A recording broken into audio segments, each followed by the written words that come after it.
Okay, so have a lovely Sunday, guys. It is my pleasure to welcome you here with Ryan Keating-Lambert, who is a film journalist and self-proclaimed horror junkie, and he will take us through some queer vibes and queer characters that occur in horror movies. So I think we can start. Because LGBT characters have a long played role in the monsters and threats to the society. But the trend of thrillers and horrors, which utilize queer topics in a complex way, avoid genre conventions and is gradually expanding. Queer characters have either not been portrayed at all, or frequently been portrayed throughout history through one-dimensional stereotypes. Gay men as pansies, and often made the subject of ridicule for portraying a woman. Trans people seen as freaks or as comedy relief. Lesbians as tough men, or the opposites, overly sexualized to fulfill fantasy of teenage boys. And if we look back to history about like 80 or 90 years ago, we can start with Some Like It Hot, which is a probably really well-known comedy that all of you know. And Ryan will talk about a portrayal of trans woman, or more like drag queens there, right? Sure. So I think, first of all, I have a disclaimer. I'm really nervous. This is the first time I've ever been on the receiving end of questions. Usually I'm asking them, so please be patient with me. Yeah, I mean, I think this was one of the earliest examples that I could think of. And it's quite a conflicting example because I don't know how many people have seen the movie Some Like It Short with Marilyn Monroe, quite a few. I mean, it is a funny film and it is good fun, but at the same time they are sort of making a parody of people in drag, of trans characters by these two guys. They are really only there as comic relief in a way, and a lot of the time, I think even before that, it was a little bit better in a way. Like in the 1910s and 1930s, there weren't really explicitly queer characters, but they had sort of queer undertones to them, and it was usually acceptable, let's say, if a man was to kiss another man on screen, as long as they were both sort of manly and masculine. That was sort of the earliest development of queer characters. But then you get to films like Some Like It Hot, where it started to sort of make it funny, and then it kind of evolved from there into different things, and yeah. And do you remember like the first time seeing the movie? Because when I saw it, I was like 7 years old, so I didn't think about this aspect at all. So, like, do you remember seeing it as a young guy for the first time? Did you feel offended? Yeah, well, when I saw it, I don't remember how old I was. I was probably in my 20s. Oh. So I enjoyed it, and honestly, I didn't really see the offense in it, but my 20s was quite some time ago, and since that, I've been thinking a lot more about it, so, yeah.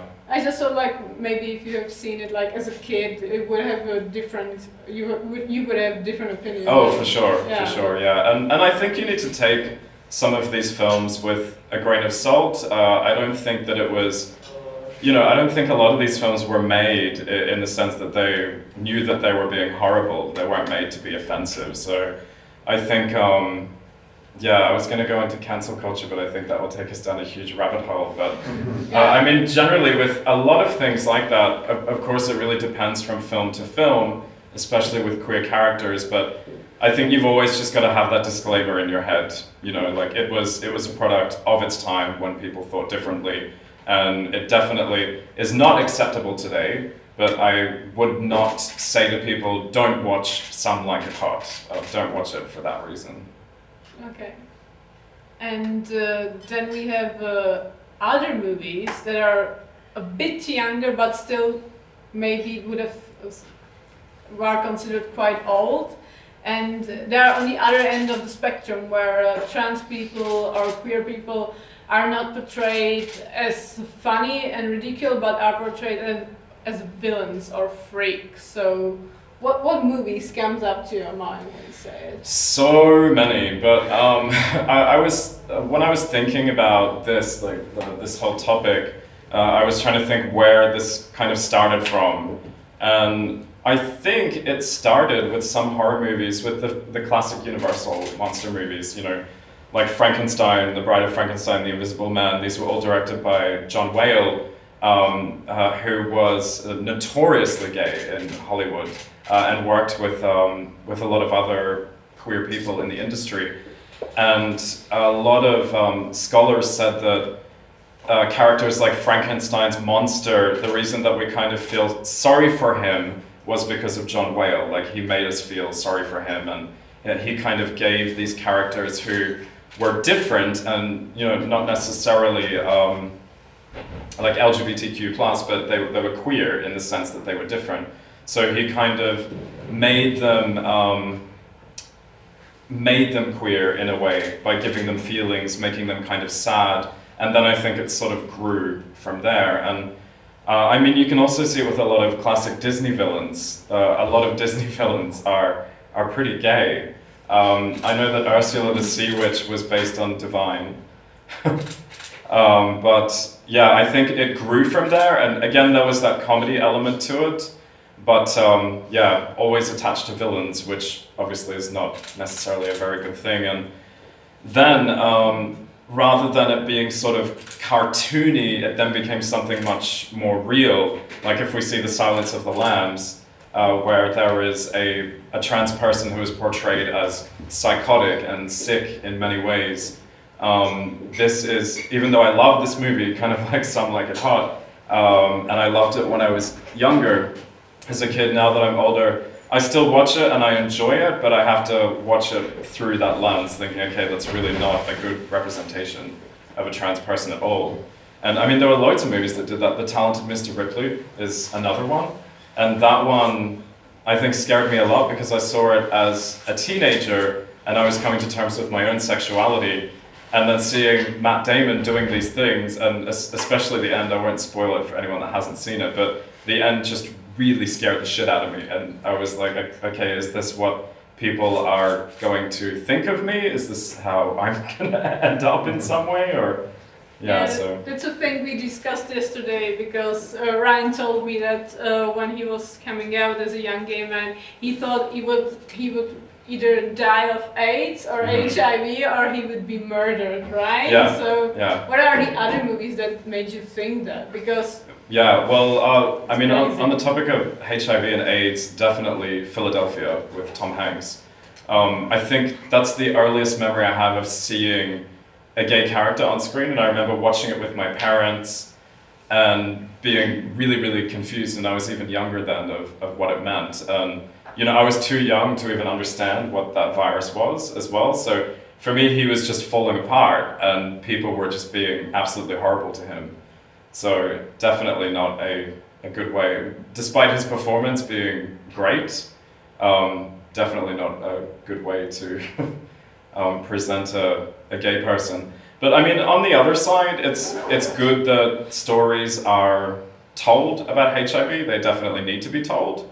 But I think the problem was back then is that those were kind of the only stories that were told. It was stories about that, or stories about, you know, coming out and being met with a great deal of violence, or, you know. Yeah, but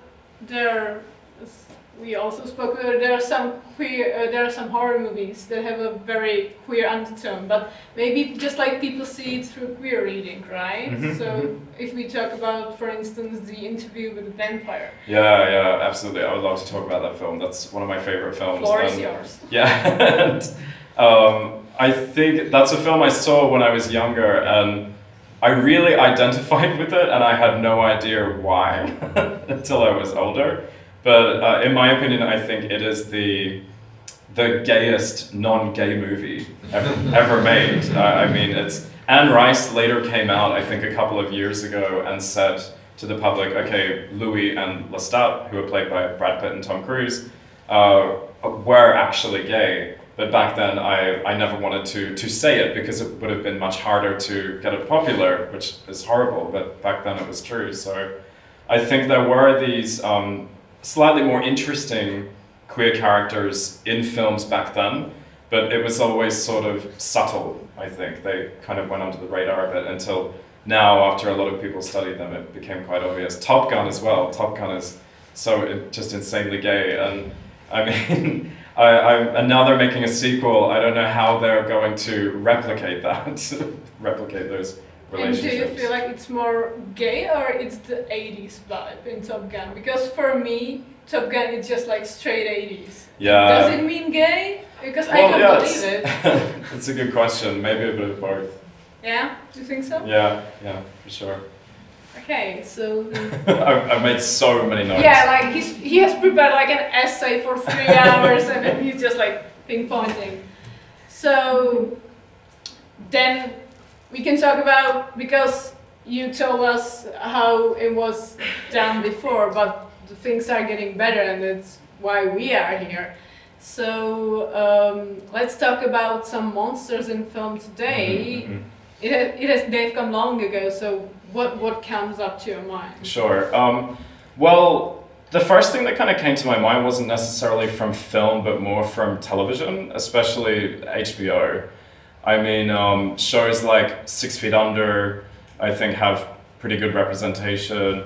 True Blood, I thought, was a really, really good example, because that's somehow showing monsters that are queer, but they're not monsters because they are queer. It's kind of portraying their struggle through vampirism and werewolves and other things. And I thought that was really, really cool, and that really stuck with me, because I'm sorry to interrupt Sure. you, but for people who haven't seen those, like, what are they about and what is the queer monstrosity in them? Because, like, you just mentioned 6 Feet Under, and yeah, so well, for 6 Feet Under, there was just one queer character, a gay guy in the family, and him kind of coming to terms with that. He was also the son of a director of a funeral home, so it was quite dark, and there were a lot of issues in the family, but they were always kind of laid on the table and always incredibly relatable.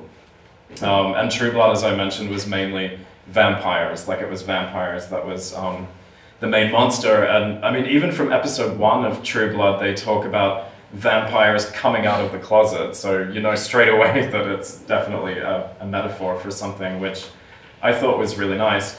And then even shows like Looking on HBO, I actually avoided Looking for the longest time, because I thought that I was just going to see a repeat of something that I'd seen in so many American series. Will and Grace, it's funny.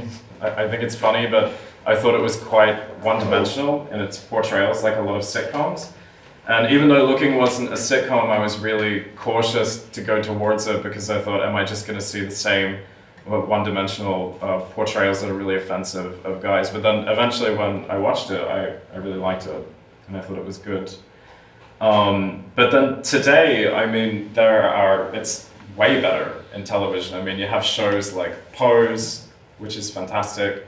Well, to be honest, I haven't actually seen it, so I shouldn't lie, but everyone has told me that it's very, very good.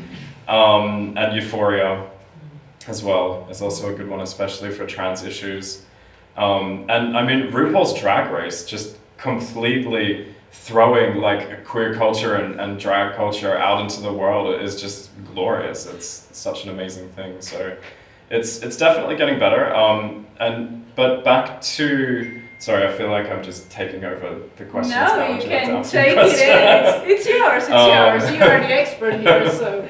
But in terms of horror monsters today, I think there are some films that are starting to portray these queer monsters, but as I mentioned before, are not monsters because they're queer. Like if we look at Thelma, the Norwegian film from a few years ago, which I'm sure some of you have seen. I loved this film and I thought it was amazing. And it was really about this young girl who came from a very sort of closeted religious family. She goes off to university and she's now coming to terms with her sexuality, and also these supernatural occurrences are happening to her and she's quite powerful.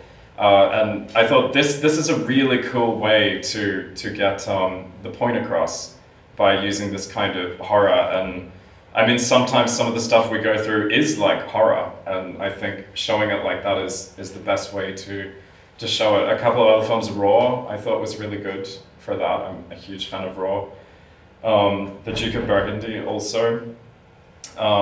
anything that kind of explores, especially body horror, these changes that some of us go through being queer, I think is just really cool. So in that sense, being a monster, I think it's justified. I think it's a good portrayal, but I think there's definitely a fine line, and there will always be people that do not like it. You know, they will think, why are you portraying this person this way? Why are you portraying this girl in Raw as eating people? It's kind of messed up. Have you seen the Titan, the next movie? I have. Also, yeah. So if you can talk a bit about that, because Titan is a movie that won a Palme d'Or in Cannes, and it's been quite controversial, and it should be really queer, and maybe a lot of you haven't seen it, so maybe you can... Yeah, I can't really talk about it too much without giving anything away, but it's definitely the most insane and inspired movie that I've seen this year. It's definitely in the same vein as Raw, which is by the same director, Julia Ducournau. And yeah, there's a lot of body horror. There is a queer element to it that she's coming to terms with, but she's coming to terms with a lot of stuff. Not just that, it's really messed up, but it's extremely entertaining as well, and it's one of the most engaging films I've seen this year. I think literally from every 10 minutes there's just something insane that happens that you don't see coming, and it culminates in this big thing which I can't tell you anything about. You have to see it. Yeah, but if we look at it in general, all of the films have the same aspect. All of them are body horrors about finding their own identity. Do you think of any other ways like queer culture can be portrayed in such genre movies? Because it seems like there's a pattern, that all of them are kind of the same. Or you don't or think you mean so? like portrayed in different genres, like not in horror? Or? No, I thought in horror. Or you think like the queer community in horror will be stuck for a few years with a term of like... body horror, you mean? Yeah, body horror and finding your own... Well, no, I think there will definitely be other ways to explore it. I think it's just going to take time. I mean, I think it's a relatively new thing to have queer monsters like this exploring these kinds of issues. One thing I've tried to do, I'm making my first short film at the moment called Sirens, which I always knew I wanted it to be like a horror film. And something, I think that horror should be used to talk about a lot more issues in the queer community that are not currently talked about. And I think one of those issues is definitely body shaming, and body dysphoria is just something that is huge, especially as a gay man on Grindr. I know that I've experienced it, every single person I know has experienced it. And it's horrible. And a lot of the time we just take it and we think, oh, okay, that makes me upset, but I'll try to work harder on my body, or I'll try to do this, or I'll ignore them, or something like that. And so I wanted to create something like that. So the film is set around a Grindr date that goes pretty wrong. things happen. But in this way, I really wanted to use violence and horror to show the aggression and the stuff that people that we do to each other, which I think that was the most shocking thing that I found, is that there's a lot of films about the way that the heterosexual community would treat the queer community, but I don't think there's as much, and I could be wrong, about the hatred and the bullying within our community. And sometimes it's brutal, absolutely brutal. So I really wanted to show that somehow through horror. And do you see any other perspective in other genres, like sci-fi or fantasy, maybe in comic films? Because maybe in comics we can talk about the X-Men that are kind of yeah, portrayal for sure, yeah. of the gay community. Yeah, absolutely, yeah. I think X-Men is kind of similar to True Blood in that sense. Like, it started as the X-Men coming out of the closet, and I think that's a really good way to get through, especially to younger generations. And we were just talking about Eternals, which I haven't seen yet, but I know that there is a queer character there, but then you kind of, there's an issue there because some people don't like how they're represented, But for me, I need to see Eternals, so I can't really comment, but I think the fact that they are trying is good for me. I think it means that they're trying, and hopefully, eventually, we will get there. And I was a teacher here for years, and I know that a lot of these movies, but not just movies, also video games, are so influential on teenagers. And a lot of the teenagers that I taught, I was surprised. A lot of them knew about some queer issues because of video games. I remember having huge discussions about The Last of Us with kids that were like, I don't know, 11, 12 years old, and just saying, oh yeah, like she's gay, it's great, and you know, she's gay and they're killing zombies together, and like it was the most normal thing in the world. And it was fantastic. And then you go online and you see fans who are older just writing horrible, horrible stuff on the internet. So I think genres like that are definitely good for younger generations. So, do you have any questions, any comments, anything? Yeah? Yeah, I was just wondering, a lot of the stuff that you were talking about is Western cinema. Do you have any sort of thoughts on non-Western movies? That's a good point. Well, yeah, I would say, I don't know if I'm an expert enough, to be honest, but could you give me like an example of like certain places, or? I don't know, I'm sort of like not knowledgeable maybe on like monstrosity and nonsense. So you just mean like independent like horror films, or do you mean from like a specific part of the world, like not from the West? Yeah, just outside of like the rest of the world than the West. Yeah, yeah. Well, what about Japan? Like, are there any like queer moments in Japanese horror films? I don't know. I'm just like brainstorming. Yeah, it's a good point. I mean, I've seen quite a bit of Japanese horror. I don't know if I've specifically seen anything queer though, or anything that could be read as queer. So it could just be a Western thing. But yeah, I'm not sure. It's a really good question. Maybe Atlantics, if you haven't seen, but it's not like. So I think that maybe this may be a good example, but yeah. Otherwise, it's kind of hard to think of them. That's a good point.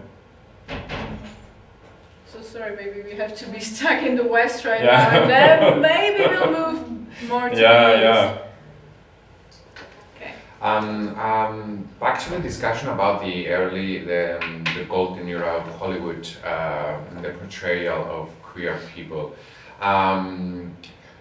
Don't you think that there was this great element of campiness that would be relatable to queer audiences back then, and you know, absolutely enjoy that kind of cinema from a different perspective than straight audiences, and therefore they would be able to, you know, exchange that for the sort of bad representation on the screen. What do you think? For sure, yeah. I mean, it's kind of what I was talking about with Interview with the Vampire, but I know exactly what you mean with movies from that era. I mean, if you look at virtually anything with Bette Davis, I mean, Whatever Happened to Baby Jane is like a queer classic. Even though it's not specifically queer, it's just so incredibly camp.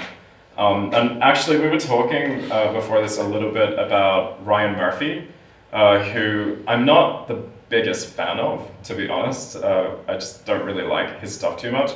But when I rewatch stuff like American Horror Story through this camp lens of movies like Whatever Happened to Baby Jane, then I find it more relatable and kind of funny in this respect.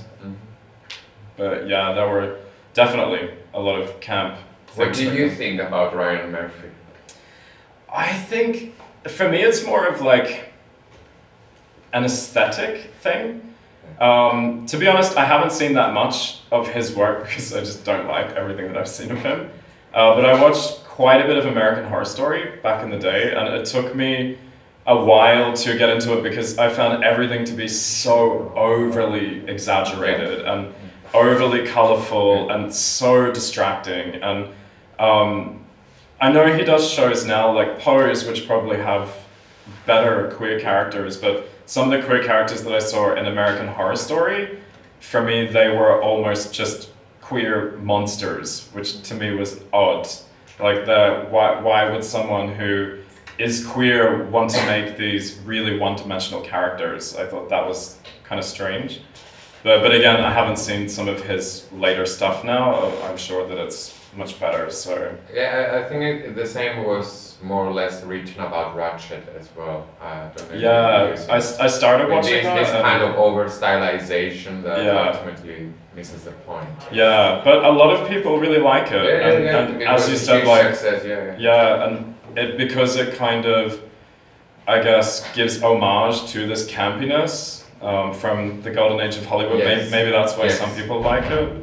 But yeah, it took me a while to see that, to get past the characters. And I mean, especially, what was it? I think it was Hotel, the one with Lady Gaga. Yeah. I couldn't watch like 5 minutes. I just found it so infuriating.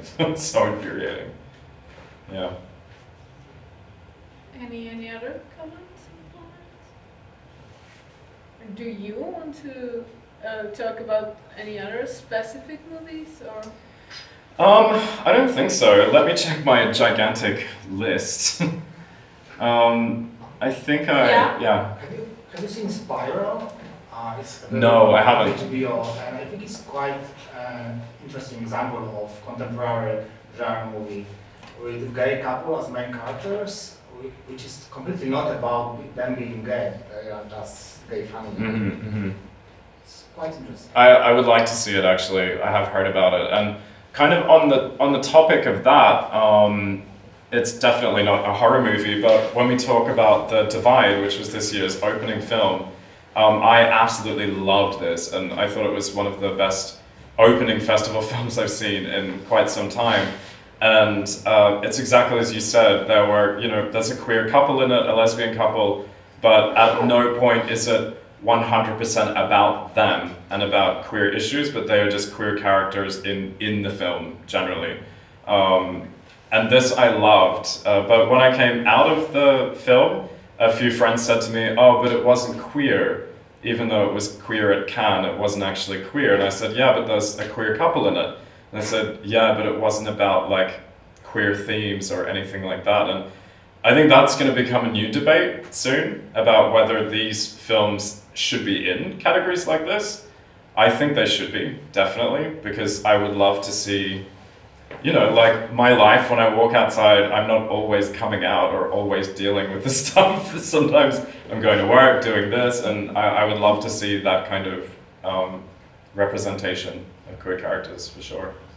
I'd say that the film becomes queer because it's shown in a queer context. And taking the discussion back to horror movies, we know that Babadook became a queer classic because Netflix or some other platform accidentally put it into the LGBT category. And people picked on that, and then like Babadook became like a pride, symbol. So context means everything. Yeah, that's a really good point. Babadook is a great movie too. Do you know this Spanish film, Amor Eterno, Eternal Love? It's about cannibalism. It's queer cannibalism. Okay, no, I don't, but I'm definitely gonna watch it. It's yeah. Cool. And you must know A Stranger by the Lake. Alain Guiraudie. What do you think? We actually had that at Mezipatra a few years ago. Yeah, I did. I liked it. I did like it, but I don't remember too much of it now. Probably just because of too many Mezipatra parties. It's very dark, literally, on screen as well, towards the end. Where even though it starts very, physically explicit. But that's a really good example. But the Spanish one I would love to see. I'm a huge fan of cannibalism. That's one of my favorite things in cinema.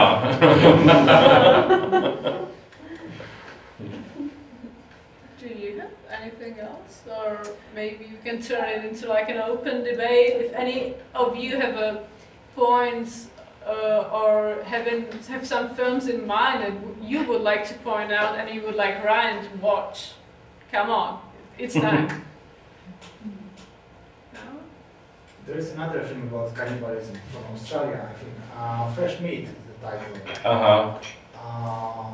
It's kind of campy horror movie, and one character is also gay. And was it like a recent film or? No, I think like 4 or 5 years ago. Okay, okay. Oh, I'm Australian, so I should know that one. But then again, I haven't lived there in many years. But that sounds really cool. Actually, for fans of very camp horror, Australia is a goldmine. It's absolutely insane. Insane. I mean, there are movies about, you know, people like giving birth to kangaroos and like weird stuff like that. It's like in the 70s we called it Ozploitation. And it was just horrible, but so entertaining and so insanely camp. And Quentin Tarantino actually took a lot of his inspiration from these Australian movies for his movies. So they're really over the top, gory, and just fantastic, very camp. And do you think it will become more common in genre movies that there will appear queer characters, but the themes will be about something different? Yeah, I think so. I definitely hope so. I mean, we spoke about Marvel doing this stuff, which is good. But yeah, they need to be very careful with that. I'm really curious to see the Eternals and see what it's like. But I remember one Disney film that made me really angry. I think it was Beauty and the Beast or some live action really crap. Oh yeah, there's the issue with the Beauty and the Beast and the main villain being really gay, right? Yeah, but then he wasn't in the movie at all. But his like sidekick, I forget his name. LeFou. Yeah, LeFou. He was supposed to be gay, but you know, they couldn't show anything. Like they couldn't even show them kiss and it just felt so contrived. It did not feel real in any sense, and that really annoys me because that was clearly just there to be there to tick some boxes. So I'm curious to see what Eternals will be like. Also about the question what might be like non-Western movies. I recently watched Fangs, which is basically like an Egyptian spin of like the Rocky Horror Picture Show, but with more vampires, and also some like general like critique of like American movies at large, and some like anti-capitalism thrown in there. And I think it's not like a film that's to be like analyzed by like 2021 standards of what kind of representation do we want, but like the entertainment value is just like good. And it's just like lots of like 80s disco music. That sounds really cool. Well, yeah, the cartoon, we didn't even mention Rocky Horror Picture Show, which I think is just an amazing film and hilarious. And yeah, I'm not really sure what the verdict is on Rocky Horror Picture Show now, but I know that they remade it a few years ago with a trans actor as Frankenfurter. But I think it was really, really unsuccessful. I think everyone still goes back to the original. So I guess in a way those are many, many queer monsters, but it's through the lens of comedy. So people kind of saw it as something that was okay. Any other? Yeah, sure. This might be a really stupid question, but what are your thoughts on Psycho? Psycho? I like it. It's not my favorite Hitchcock, but I do really like it. You mean the thoughts on it like from a queer lens? Yeah. Yeah, I mean, it's problematic, definitely. But again, I think it has to be sort of put in that same category as The Silence of the Lambs. It's a really good film, but you've just got to look at it and think, these days, okay, that's really not good representation of someone at all. They remade that too, right? Like, Gus Van Sant made it exactly the same, which is so strange. And again, it was super unsuccessful. Yeah. Yeah. Anything else? Do you want to add anything? I don't think so. Yeah, I think I've said about everything. Yeah, so then maybe we'll thank you, and Ryan will probably be here for a bit. Yeah, I'll hang around for a bit, for sure. And then you can ask him if you think of anything, and you can write him your queer horror suggestions. Yeah, I would love them. But he will be editing his movie, Sarah. So maybe you already spoke about it, but Yeah, well, it's my first film that I've ever made, and I didn't study film, but I studied film history and analysis. So I read a lot about film, but I never did anything with filmmaking. So with this one, I wrote it a couple of years ago, and then I ended up using it for my studies, and I wanted to make it for my final assessment, but because of COVID, I couldn't leave the flat, so I ended up just handing in the screenplay. So then it just sat there for almost a year, just thinking like, okay, now I don't have that deadline. Like, deadlines at university are horrible, but at the same time they're kind of good because they make you actually do stuff. And so I just left it there and didn't do anything, and then recently I picked it up and kind of put it together with some friends, some of them from the industry, some of them students, just learning. Yeah, and it was definitely a learning experience, and it was a lot of fun. Especially working with blood. Working with blood was a lot of fun, and it really is like, we got some real blood from a studio here, and it really is corn syrup, like what they say in Scream, for anyone that's seen Scream, when he uses it and he tastes it and he said it's like corn syrup, the same stuff they use in a lot of horror movies, and it tastes amazing. And we actually all tried it. We had like a shot of it. So if you ever make a movie with blood, try it. It's good. But yeah, it's been a journey, and I don't know what I will do with it when it's finished. Maybe I will submit it to a couple of festivals. I'll try to screen it here at some point, maybe early next year. Definitely you should. Yeah. Yeah, we'll see. More than anything, I just really wanted to start a conversation about this topic, about body shaming. Because I think it's just, it's a huge thing, and I really don't think it's spoken about anywhere near enough as it is. So. Thank you very much, and thank you good luck very much. with the editing. Thank you, thank you. Thank you, you were amazing.